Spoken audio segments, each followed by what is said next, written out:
Hi, this is Rebecca Lee from Maybe It's Mercury, teaching people how to detox from heavy metals without getting hurt. And I co-wrote this book with Andy Cutler, PhD, the Mercury Detoxification Manual. And in it, we cite a 2017 journal article about mercury poisoning.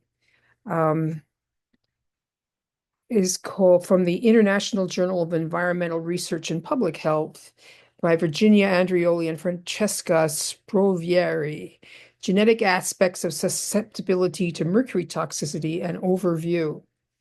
And it says the resulting clinical picture can be differently associated to over 250 symptoms involving the neurological, renal, respiratory, cardiovascular, hepatic, reproductive, and immune systems with phytotoxicity and genotoxicity in humans. So when I say mercury can cause over 250 different symptoms, people don't believe it. They are used to ordinary poisons that only poison you in one or two ways.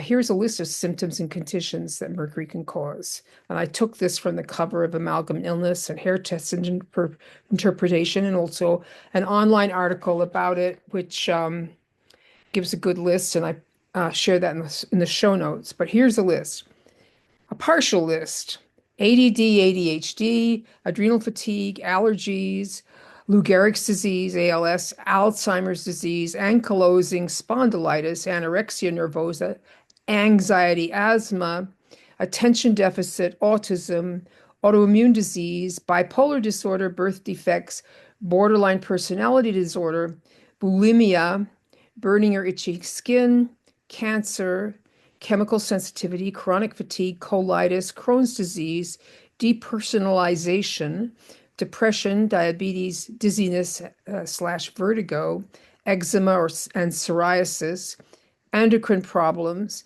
environmental illness, Epstein Barr, fibromyalgia, frequent urination, for instance, interstitial cystitis, gastritis, headaches, heart problems, hypothyroidism, irritable bowel syndrome, impaired methylation, infertility, insomnia, intrusive thoughts, suicidal ideation, juvenile arthritis, leaky gut, learning disabilities, low hormone levels, infertility, low neurotransmitter levels, lupus, mental retardation, multiple chemical sensitivities, multiple sclerosis, myasthenia gravis, nervousness and irritability, obesity, OCD, panic attacks, parasites, Parkinson's disease, peripheral neuropathy, pervasive developmental disorder, procrastination, rheumatoid arthritis, schizophrenia spectrum disorders, sciatica, sleep disorders, TMJ, vision problems, yeast overgrowth, dysbiosis, and there are more. The ladies who wrote that journal article say there are more than 250, and that wasn't 250. People tend not to believe me when I point this out about mercury, but there's tons of medical and scientific literature that says I'm right.